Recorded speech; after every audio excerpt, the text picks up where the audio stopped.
El libro de Ezequiel, capítulo 3, vamos a leer a partir del versículo 16 hasta el final. Que al cabo de los 7 días vino a mí palabra de Jehová, diciendo: Hijo de hombre, yo te he puesto por atalaya a la casa de Israel. Oirás pues tú la palabra de mi boca, y los amonestarás de mi parte. Cuando yo dijere al impío: de cierto morirás, y tú no le amonestares ni le hablares para que el impío sea percibido de su mal camino, a fin de que viva, el impío morirá por su maldad, pero su sangre demandaré de tu mano. Pero si tú amonestares al impío, y él no se convirtiere de su impiedad y de su mal camino, él morirá por su maldad, pero tú habrás librado tu alma. Si el justo se apartare de su justicia e hiciera maldad, y pusiere yo tropiezo delante de él morirá, porque tú no le amonestaste. En su pecado morirá, y sus injusticias que había hecho no vendrán en memoria, pero su sangre demandaré de tu mano. Pero si al justo amonestares, para que no peque, y no pecare, de cierto vivirá, porque fue amonestado, y tú habrás librado tu alma.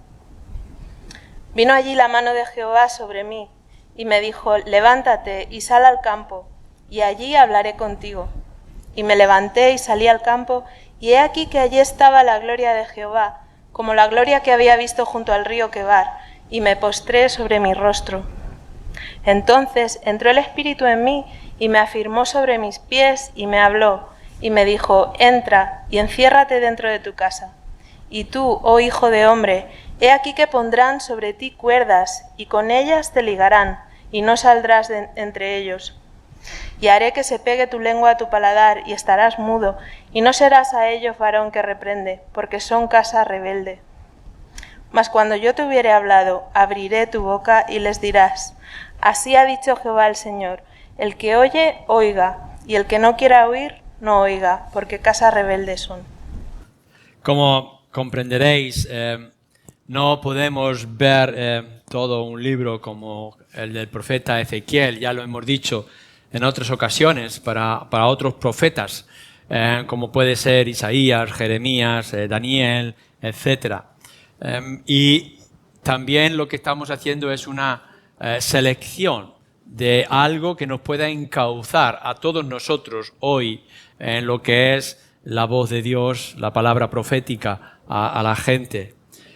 Por tanto, esta es una pequeña selección de una lectura, ni siquiera podemos mirar todo lo que nos podría implicar o ayudar para ser nosotros también esa voz de Dios en nuestra sociedad, en todo lo que dice o muchas de las cosas que dice Ezequiel. Seguramente algunos de vosotros, creo que la gran mayoría de vosotros reconocerá algunos pasajes que son asombrosos, ¿no? Como el Valle de los Huesos Secos, que seguramente todos recordaremos. Pero no es tanto una comprensión de Ezequiel o del libro, sino de algo en particular que nos pueda ayudar en esta comprensión de ser la voz de Dios. He escogido el capítulo 3, aun cuando los 3 primeros capítulos van unidos. Y en realidad algo muy similar podéis encontrar en el capítulo 33. Así que luego en casa ya tenéis una tarea para esta noche o para el tiempo que podáis encontrar libre de poder contrastar este capítulo 3 con el 33 y también en parte con el capítulo 18 porque está en la misma línea. Pero vamos a ir al detalle. Primero nos centramos en lo que es el profeta en sí para poder comprender lo que está ocurriendo en este capítulo 3, en esta parte que hemos leído.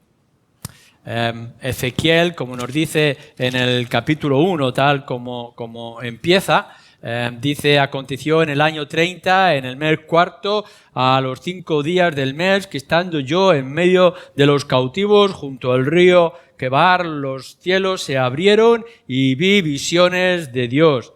En el 5.º año de la deportación del rey Joaquín, a los 5 días del mes, vino palabra de Yahvé al sacerdote Ezequiel, hijo de Buzi, en la tierra de los caldeos, junto al río Quebar. Vino allí sobre él la mano de Yahvé. Y nos va relatando. Lo que vais a encontrar en el libro de Ezequiel son muchos detalles de esta manera, con la fecha, el momento concreto de lo que estaba viendo y de lo que estaba ocurriendo. Y la descripción que nos va a hacer en estos 3 capítulos primeros de lo que fue su conversión o su llamamiento, no su conversión, sino su llamamiento a la obra profética.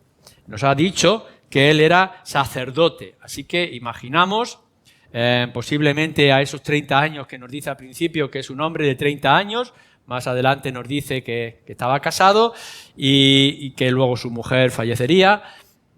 Ha sido llevado al exilio por el momento casi en las mismas circunstancias que pudo ser también el profeta Daniel, y llevaba allí como 5 años.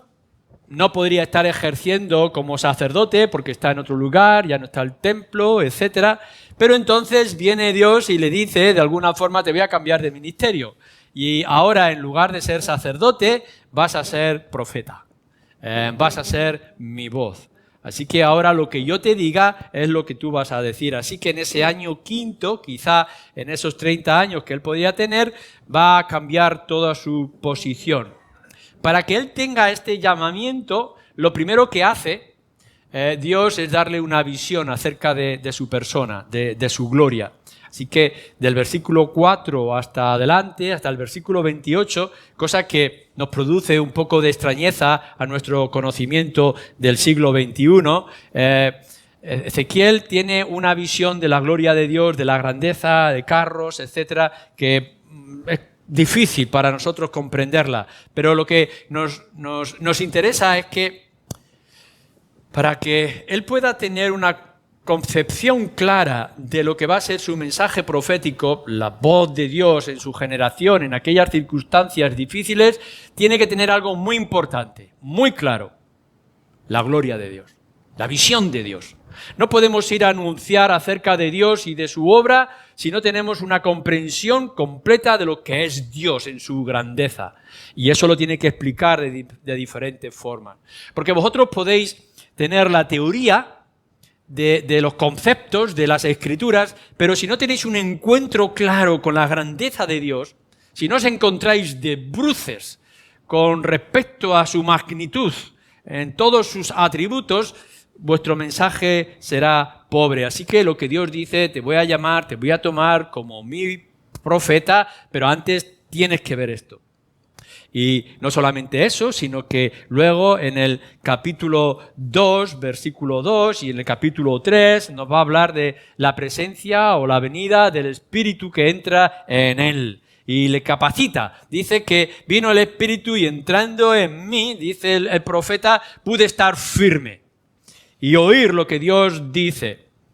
Algo que nos recuerda mucho lo que vemos en el libro de Hechos, capítulo 2, versículo 17. Allí están los 120 discípulos después de que el Señor Jesús ha ascendido y están como un poco a ver qué pasa y qué ocurre, qué va a ser de nosotros, cómo lo vamos a hacer esta tarea, la comisión que nos ha dejado, y de pronto el lugar tiembla y vienen las lenguas de fuego y reciben la presencia del Espíritu y salen hacia fuera de la ciudad de Jerusalén, empiezan a proclamar en diferentes lenguas el Evangelio, el mensaje, y 3.000 personas se convierten. Bueno, pues esto es lo que se está preparando y se le está diciendo al profeta Ezequiel. Has visto mi gloria, pero ahora necesitas algo más: la presencia del Espíritu. Si quieres estar firme, si quieres ser el árbol fuerte, necesitas que el Espíritu entre en ti, y así es. Y si quieres oír con claridad, si nosotros queremos saber con certeza qué es lo que Dios nos tiene que decir, lo que necesitas, además de lo que hemos dicho, es la presencia de tu Espíritu. No podemos conquistar el mundo y no podemos convencer al pecador si el Espíritu de Dios no está con nosotros. Y aquí lo está manifestando con el profeta Ezequiel. y nos da una tarea, o le da a Ezequiel una tarea específica. En el capítulo 2, versículo 3, después de esa gran visión y después de tener la presencia del Espíritu, nos dice: y me dijo, hijo de hombre, yo te envío a los hijos de Israel. El hijo de Israel es el pueblo de Dios en ese momento. Pero fijaros cómo lo dice: yo te envío a los hijos de Israel. ¿Quiénes son estos? Gente rebelde que se rebelaron contra mí. Ellos y sus padres se han rebelado contra mí hasta este mismo día. Yo pues te envío a hijos de duro rostro y de empedernido corazón, y les dirás: así ha dicho Yahvé el Señor. No penséis que la tarea de este hombre que ha pasado de ser sacerdote ahora a ser profeta va a ser fácil.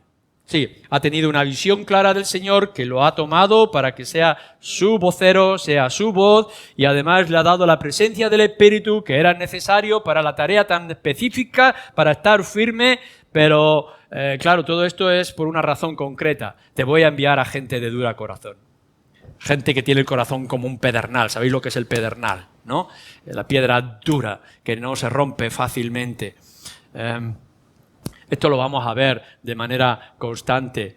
El Señor Jesucristo tiene en un cierto momento algo muy crucial que dice: yo os voy a enviar a predicar el Evangelio, pero os voy a enviar como corderos en medio de lobos. Nos hubiera gustado, hombre, pues un cordero en medio de otro cordero, ¿no? O de ovejita a ovejita, que pudiéramos predicar el Evangelio. Pero no, lo que él dice es: tú eres el cordero y yo te he escogido para que vayas en medio de lobos. El mundo os va a rechazar, os envío a ellos y me ha rechazado a mí, por tanto también os van a rechazar a vosotros. Si a mí me persiguieron, a vosotros más os van a perseguir. Aquí todo está muy claro. El mensaje que nosotros tenemos que decir como la voz de Dios no es un mensaje fácil. Y no solamente es que no es un mensaje fácil, sino que lo vamos a decir a gente que no tiene interés, que tiene el corazón endurecido, que tiene el corazón como de piedra, y por tanto será imposible, si no es por la obra del Espíritu, que podamos llevar este mensaje. Fijaros lo que nos va diciendo. Rebeldes, aunque no escuchen, por lo menos dice, quedarán sin excusa. Capítulo 3, versículo 7. Todo esto es enfatizar una y otra vez la situación en la que se va a encontrar Ezequiel o cualquiera de los profetas. Mas la casa de Israel no te querrá oír, porque no me quiere oír a mí, porque toda la casa de Israel es dura de frente y obstinada de corazón. ¿Cuál es la razón por la cual Ezequiel se encontrará con la dureza a la hora de llevar este mensaje a un corazón rebelde? ¿Por qué no lo querrán escuchar si el mensaje es de parte de Dios? Y Dios dice: pues no te escucharán a ti porque no me quieren escuchar a mí, pero aún así yo te envío. Esta es la tarea que yo te voy a comisionar. Vas a ir a ellos, vas a tener que hablarles, a mí me han rechazado y por tanto no te extrañe que a ti también te vayan a rechazar. Son un pueblo rebelde. No quieren escuchar. Fijaros también lo que está diciendo en el capítulo 2 anteriormente, en el versículo 5, en el versículo 7, lo que está diciendo es: bueno, no te querrán escuchar, pero estarán sin excusas. Luego un día, en el juicio, no podrán decir: anda, es que no nos habíamos enterado. Sí, os habéis enterado, porque yo envié profetas. Y en el Nuevo Testamento lo podemos leer. Vinieron vuestros profetas, los evangelios, Señor Jesucristo, pero no lo escuchasteis, incluso les disteis muerte. Y por tanto, el pecado se ha agravado sobre vosotros, no únicamente porque habéis pecado contra Dios, sino porque no habéis escuchado su voz cuando Él ha enviado. No tenéis excusa. Y eso es lo que podremos decir cada vez que se levanta un profeta y va a anunciar el Evangelio. Estamos dejando al mundo y a aquellos en los que somos enviados sin excusa.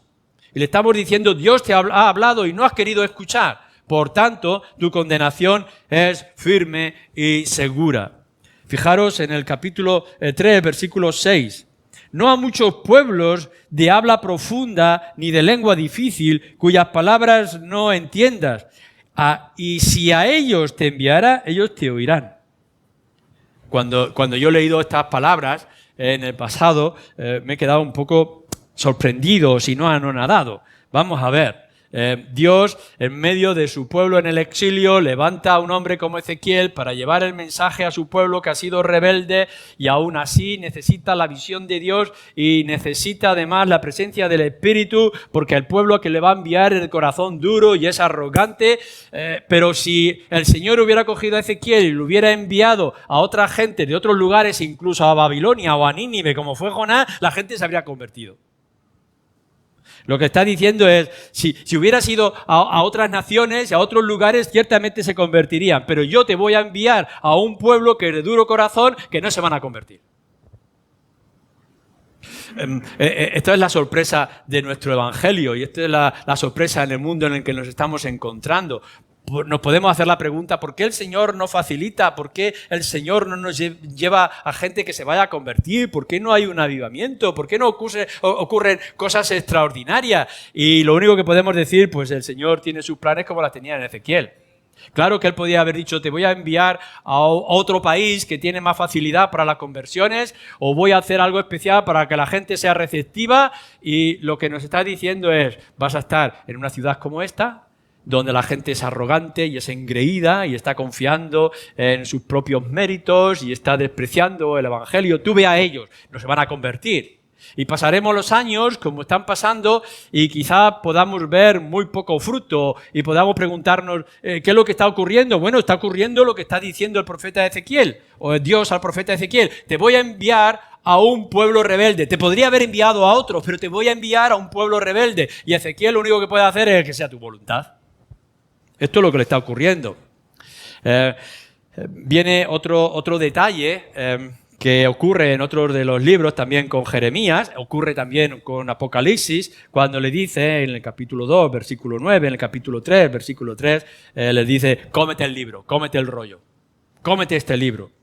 La imagen que nos quiere presentar, y lo podéis ver también con el profeta Jeremías, es que este libro a veces nos parece dulce, a veces nos parece amargo, pero hay algo muy importante. Y es que a la hora de nosotros poder llevar el Evangelio, lo primero que tenemos que hacer, a la hora de llevar tú el Evangelio, lo primero que tienes que hacer es digerirlo, es hacerlo tuyo, es que entre en tus entrañas, que sea parte tuya. Esto es importantísimo. Si queremos que el mensaje suene claro y convincente, antes tiene que estar dentro de nuestras propias entrañas. Y esto es lo que le está diciendo nuestro Dios a su profeta. Cómete el libro y no será dulce. Y a veces nos dice también con Jeremías, no será amargo. Va a haber una experiencia, nos dice en el capítulo 3, en versículo 15, de guardar silencio. Tiene toda esta visión. Lo vemos cuando estaba cerca del río Quebar y viene Dios y le habla y el Espíritu, etcétera, en todo este periodo de estos 2 capítulos o 3 capítulos que tenemos, y de pronto le dice, ahora vas a estar un tiempo en silencio. No vas a hablar hasta que yo no te diga que tienes que hablar. El versículo 15, para luego pasar al siguiente versículo, cuando nos dice en el 16 que entonces esta será la instrucción, y más adelante le dice, ahora ve y habla y llévalo, aun cuando no te quieran oír. Silencio y después la proclamación. El apóstol Pablo, cuando se convirtió en el camino de Damasco y después de un tiempo de confusión tuvo que apartarse como al desierto, a lugares apartados, hasta que fue llamado, y podemos ver el fruto, la extensión, la riqueza de su ministerio como el apóstol a los gentiles. Tenemos que saber aprender a callar antes de ser fieles al mensaje que hemos recibido. Pero entonces aquí es donde entramos ya en este pasaje de descripción que nos habla del atalaya. Pues nosotros sabemos lo que es el atalaya ya, lo hemos visto en películas y lo podemos haber descubierto muchas veces en la lectura. Las ciudades están fortificadas para protegerse de los enemigos que había alrededor y por tanto se levantaban en las torres o en las murallas un vocero que tenía su trompeta o tenía su voz, y por tanto cuando en la lejanía podía ver algo que pudiera significar peligro, tendría que gritar, levantar su voz o tocar la trompeta, el sonido adecuado para alertar a toda la ciudad. En otros casos podría ser la buena noticia, donde podría ver, como se nos describe también en algunas partes de los libros históricos, que venía alguien corriendo y que podía ser quizá las buenas noticias de una batalla que había sido ganada y también, o la venida del príncipe, del rey, que también tenía que ser anunciada a la ciudad. Pero era importante que la ciudad tuviera su atalaya para avisar.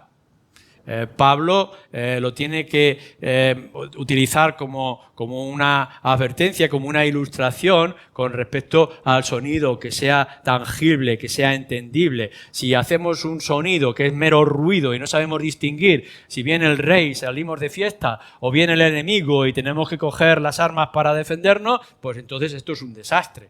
El atalaya tenía que estar allí y, por cierto, debería de estar vigilando. Cuando leo siempre, cada año me cruzo con la atalaya, me acuerdo mi servicio militar en la mili, cuando nos tocaba hacer guardia. Y nos ponían por las noches y teníamos que estar allí con el CESME. El daño peor que podíamos hacer en una isla, lo único que había era un pescador que quería pescar pescado pirata por allí, que no había enemigos porque Marruecos todavía no estaba en guerra con nosotros. Lo que teníamos que estar vigilando, si te dormías, te metían en la prisión. El hecho de que venía el oficial y venía sigiloso para ver si el soldado, en este caso yo, podía estar despierto, podía estar dormido. ¿Qué pasa si viene alguien y no sabemos quién es? Recuerdo que me decía un oficial, tú antes me pegas un tiro, porque si yo te pillo durmiendo, te llevo al calabozo. Esa era la importancia, la gravedad de la posición que uno pudiera tener, alertas en toda circunstancia. Bueno, ahora Ezequiel se va a convertir en una atalaya. Y está dando instrucciones en el capítulo 33, que es muy parecido, paralelo, está haciendo ilustración también para aquellos que quieren ser profetas, que quieren ser atalaya. Tenemos que estar en nuestro lugar y tenemos que cumplir con nuestra responsabilidad de la que hemos recibido. Oír, fijaros capítulo 3, como nos dice en el versículo 17. Dice, hijo de hombre, yo te he puesto por atalaya a la casa de Israel. Oirás pues tú las palabras de mi boca y los amonestarás de mi parte. Esto es lo primero que tiene que oír el atalaya, oír la palabra de Dios y después amonestar a los que sean necesarios según sea enviado. Capítulo 33, versículo 7, también lo dice. Fijaros en el 18, cuando yo dijere al impío, de cierto morirás, ¿cómo lo va a decir? ¿Cómo va a decir al impío, de cierto morirás? La obra del Espíritu, a través del profeta, la propia conciencia. Y tú no le amonestares ni le hablares más para que el impío sea percibido de su mal camino a fin de que viva, se arrepienta. El impío morirá por su maldad, por supuesto, pero su sangre demandaré de tu mano. Fijaros bien la responsabilidad que es ser la voz de Dios, que es ser profeta, que es ser atalaya. Mirar, si viene el enemigo y arrasa la ciudad, es porque la ciudad merece ser castigada. Si viene el castigo que yo anuncio al pecador, él morirá por causa de su pecado. Pero tu tarea es avisar. Se preparen o no se preparen, tu tarea es avisar al impío, al pecador que es declarado como tal. Y en el versículo 20, al justo, fijaros, y esto también es un aviso para todos nosotros, al justo que se aparta de su justicia, porque no podemos confiar, como vamos a ver más adelante, en su justicia. Así que tanto el impío como el justo que se aparta de su justicia, tú tienes que avisarle y esta es tu responsabilidad. Si no lo haces, demandaré la culpa sobre ti. Ellos sufrirán, tendrán también su propia responsabilidad, pero tú lo sufrirás. El Señor ha venido a tu vida, si es que eres creyente, ha puesto la semilla del Evangelio en tu corazón, descubriste en tu momento que eras pecador, pero has descubierto que Cristo es Salvador, has hecho el Evangelio tuyo y ahora tienes la buena noticia para el mundo. Sabes que Lo mismo que ha ocurrido a ti puede ocurrir con cualquier persona. No importa los pecados, no importa la gravedad, no importa cuál sea tu situación. Si hay un arrepentimiento, si vuelves, entonces también habrá salvación para ti, porque la muerte de Cristo, la sangre de Cristo es suficiente para el mundo entero. Pero cuidado, puesto que ahora también tú eres testigo y eres instrumento, también tienes la responsabilidad. No puedes descuidar este ministerio tan grande, este servicio, este don, esta responsabilidad que Dios ha puesto en nuestras manos. ¿Has visto la gloria de Dios? ¿Tienes la presencia del Espíritu morando en ti? ¿Estás capacitado aun cuando sea un mundo rebelde? Y por tanto debes, no te queda otra cosa, sino que debes anunciar el Evangelio en toda oportunidad que venga a tu vida. Si lo haces, librarás tu alma. No hay ningún mérito. El hecho de que podamos proclamar el Evangelio y avisar a la gente, no hay ningún mérito. El atalaya tiene que estar allí para aquella tarea. No hay ningún otro mérito. Lo que el Señor Jesucristo nos dice a todos nosotros, cuando nos presentemos y hayamos hecho lo que deberíamos de hacer, nos dirá: buen siervo fiel, lo que tenías que hacer hiciste.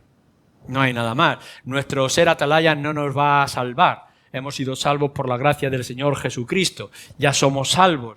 Bien, pero tenemos una responsabilidad. Y si no, habrá culpa sobre nosotros. Pero cuando estamos viendo todo esto del capítulo 3, ya hemos visto el llamamiento y cómo se ha convertido en este atalaya para traer la palabra de Dios a un mundo rebelde o a un pueblo de duro corazón. Fijaros ahora lo que nos dice acerca de Dios. Por una parte, ya lo hemos dicho, es Dios quien pone a la atalaya. Yo te he escogido como atalaya, como el vigilante y como el vocero. Esto ya lo tenemos claro. Pero lo que tenemos que descubrir es que de qué peligro Ezequiel, el profeta, el atalaya, tiene que avisar. ¿Cuál es el peligro que el ser humano se va a encontrar, o el pueblo de Israel? La primera reacción cuando hacemos la lectura es, bueno, el primer peligro podría ser el ejército de Babilonia, o pueden ser los malos que vienen a producirnos mal, puede ser el enemigo Satanás que viene a tentarnos, pero en realidad, cuando leemos este pasaje, el enemigo del pecador es Dios. Fijaros en el capítulo 3, versículo 7. Mas la casa de Israel no te querrá oír, porque no me quiere oír a mí, porque toda la casa de Israel es dura de frente y obstinada de corazón. La enemistad es entre la casa de Israel y yo, dice Dios. Hay una rebeldía. Lo que tenemos que mirar es que el pueblo de Israel ha sido castigado. Más adelante Judá va a recibir el último y definitivo ataque sobre Jerusalén, y por tanto la ciudad será destruida y solo quedará un poco de remanente, que es lo que podemos ver en el libro de Jeremías al final. Lo que podríamos ver y pensar es, ¿está Ezequiel avisando de que el castigo va a ser la destrucción por medio del ejército de Babilonia, Nabucodonosor? ¿O lo que está diciendo es: yo soy vuestro enemigo y yo os voy a castigar con este instrumento que es Nabucodonosor con el ejército? Dejadme que lo ponga en la situación en la que estamos viviendo hoy. El mundo en el que nos encontramos, tú, si eres pecador, ¿quién crees que es tu enemigo? ¿Tu enemigo es el mundo o es Satanás, o realmente tu enemigo es Dios?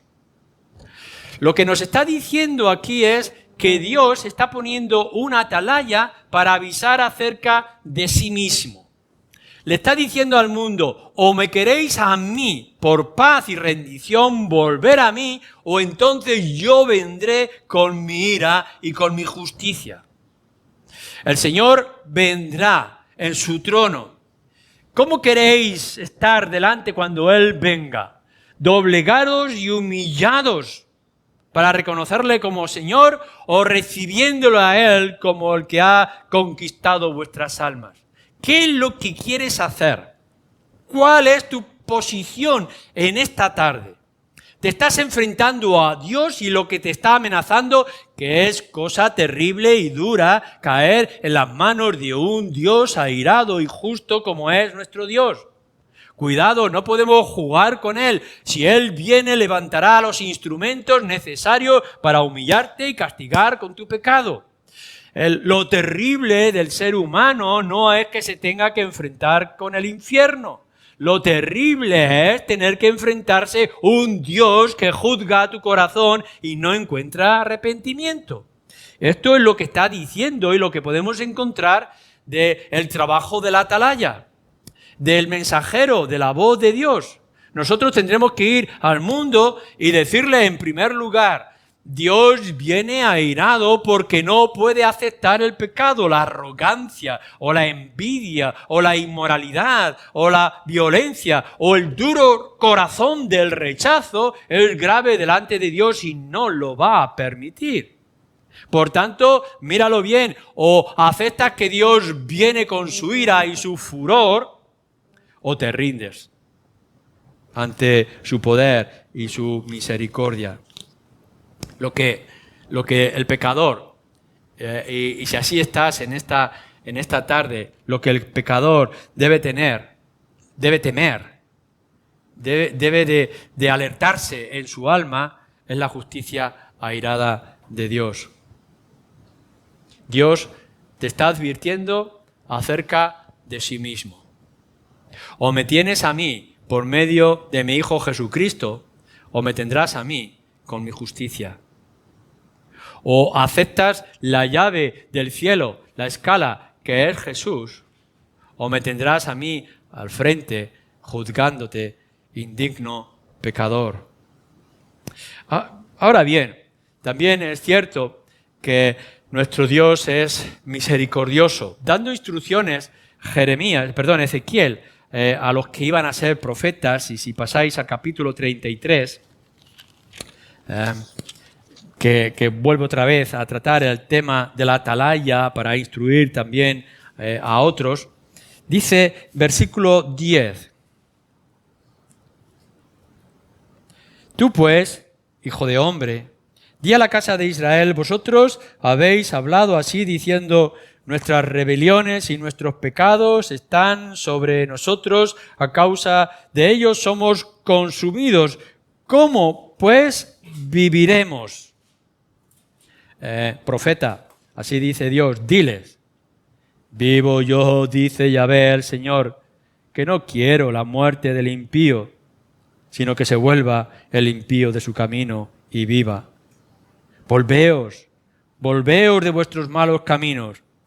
¿Por qué moriréis, oh casa de Israel?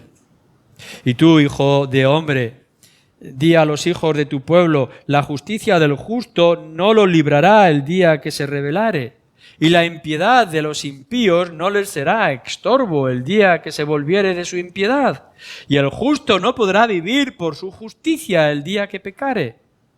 Cuando yo dijere al justo: de cierto vivirás, y él, confiado en su justicia, hiciere iniquidad, todas sus justicias no serán recordadas, sino que morirá por su iniquidad que hizo.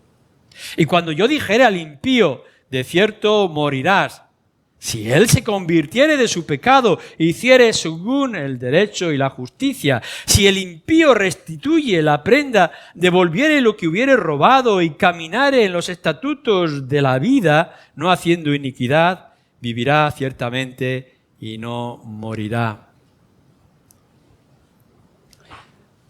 Versículo 23. Y vino a mí palabra de Yahvé diciendo: hijo de hombre, los que habitan en aquellos lugares asolados en la tierra, etc., comeréis la sangre de vuestros ídolos, alzaréis vuestros ojos y derramaréis la sangre. Por favor, leer todo ese pasaje. En medio de todo este aviso del profeta que está subido en la torre delante del muro anunciando lo que va a ocurrir, el profeta que se levanta para anunciar el mensaje de parte de Dios está diciendo: Dios es un Dios justo y está airado por vuestro pecado porque sois un pueblo de corazón rebelde y duro. pero Dios lo que quiere es la salvación del pecador. Y por tanto el mismo mensaje contiene esta parte, esta otra cara de la moneda. Si volvéis, si os arrepentís, si hay conversión de vuestro corazón, entonces viviréis. ¿Por qué vais a morir? Os estoy avisando, os estoy advirtiendo. Mirar, dice aquí en el capítulo 33, vuestras justicias no sirven. Podéis estar haciendo las justicias que vosotros pensáis, pero si os apartáis, pereceréis.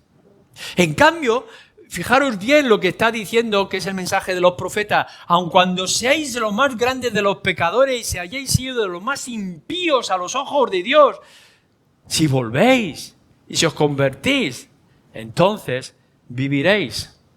El mensaje de Ezequiel es el mismo mensaje que ahora estamos nosotros proclamando en el nombre del Señor Jesucristo.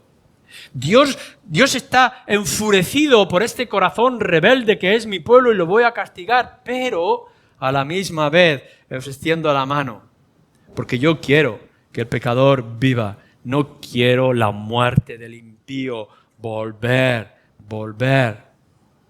Así que tenemos el llamamiento, la posición, el atalaya, la responsabilidad para anunciar el mensaje. Tenemos a Dios avisando de que Él viene, pero vendrá con sus caballos de sangre, como nos dice en el libro de Apocalipsis, o vendrá como el Dios de paz para salvar y redimir. Dejadme terminar con esta parte con respecto a ti y a aquellos a los que Ezequiel tendría que dirigirse. Hay una cosa clara, contundente. El impío morirá por causa de sus pecados. Si se le amonesta o no se le amonesta y él muere, morirá por causa de sus pecados. No hay nada que le pueda librar y no hay segundas oportunidades. La tarea del profeta, del mensajero, del testigo, del Señor Jesucristo es anunciar. Pero se anuncie o no se anuncie, el pecador que muera morirá por causa de sus pecados. ¿Qué va a pasar con los que están en medio de la selva, en las montañas más recónditas? ¿Qué va a pasar con aquellos que no se les ha predicado el Evangelio? Lo está diciendo aquí con respecto a la atalaya. Se les amoneste o no se les amoneste, ellos morirán por su pecado. Ahora bien, ¿y si resulta que se les amonesta y se les anuncia? Bueno, se les amoneste o no se les amoneste, si se arrepienten y vuelven, entonces vivirán. Nosotros no somos esenciales. No está diciendo que el Evangelio va a funcionar si hay atalayas o profetas o mensajeros. No está diciendo esto. Está quitando la responsabilidad, está quitando la excusa del pecador. Si tú eres pecador y nunca has escuchado el Evangelio, tu pecado te llevará a la condenación. Pero ahora yo te estoy anunciando el Evangelio. Y por tanto, tu tarea es ahora doble, comprender tu pecado y arrepentirte de él para vivir. ¿Qué es lo que le está diciendo al que piensa que es justo? Si tú te crees que eres justo, porque tienes un contexto evangélico, tienes un contexto cristiano, como aquellos que podían tener sus rituales o sus tradiciones religiosas, si el justo se aparte y pecare, todas sus justicias no servirán para nada. Morirá, se le amoneste o no se le amoneste. Si no vuelve, él morirá en su estado y en su condición. Sus justicias pasadas, nos dice, capítulo 3, versículo 20, si el justo se apartare de su justicia e hiciere maldad y pusiere yo tropiezo delante de él morirá, porque tú no le amonestaste en su pecado, morirá, y sus justicias que había hecho no vendrán en memoria. Su sangre demandará de aquel que debería amonestar y no lo ha hecho. Pero si tú te has creído justo, pero en realidad hay pecado, y no vuelves, tu pecado no podrá frenar la justicia de Dios sobre ti. No No hay en ninguna parte de las Escrituras, desde el Antiguo Testamento al Nuevo, en ninguna parte del libro de Ezequiel o de ninguno de los profetas, balanza de obras buenas y de obras malas. Uno puede estar pensando, bueno, yo no he matado, no he robado y no he hecho nada de esas cosas asquerosas de las que se hablan. En cambio, sí he hecho alguna que otra cosa buena e incluso he hecho el gran esfuerzo meritorio de soportar un sermón. Pero estas obras buenas no te sirven para nada. No hay ningún tipo de balanza. Por muchas buenas obras que tú consideres que has amontonado, un solo pecado sin arrepentir te condena por la eternidad. Esto es lo que está diciendo. Y esto es lo que nos tiene que advertir. No escondas tu pecado. No lo escondas con muchas obras buenas. Tus obras de justicia pasadas no sirven para nada si ahora y hoy no vuelves y no hay arrepentimiento. Pero he aquí lo más extraordinario que te tengo que decir a ti, que lo está diciendo a Ezequiel como profeta y lo está anunciando para los demás. La impiedad, el pecado, la gravedad del pecado, la extinción de tus pecados, la oscuridad de tu corazón, la arrogancia que hay dentro de ti, no será estorbo para tu salvación si hay arrepentimiento y hay fe. Aun cuando pudieras ser el más grande de los pecadores y tengas el corazón más oscuro y sucio, aun cuando te avergüence abrir tus labios por todo lo que has vivido hasta ahora de hipocresía y falsedad, no será impedimento si en esta hora y en este día nos dice así: vuelves, porque Dios no quiere la muerte del pecador. En el momento que hay un arrepentimiento sincero y una confianza, como ahora sabemos, en la misericordia de Dios, que es en el Señor Jesucristo, todas tus impiedades serán borradas y olvidadas y arrojadas al fondo del mar. Y ahora aparecerás limpio y puro en la presencia de este Dios que antes estaba airado. Y ya entonces no tendrá el profeta que anunciar la venida de este Dios airado a castigar a los pecadores, sino que tendrá el profeta que anunciarte a ti: Maranata, el Señor viene y los cielos están abiertos para todos aquellos que son suyos. Que así sea, para ti y para mí. Amén.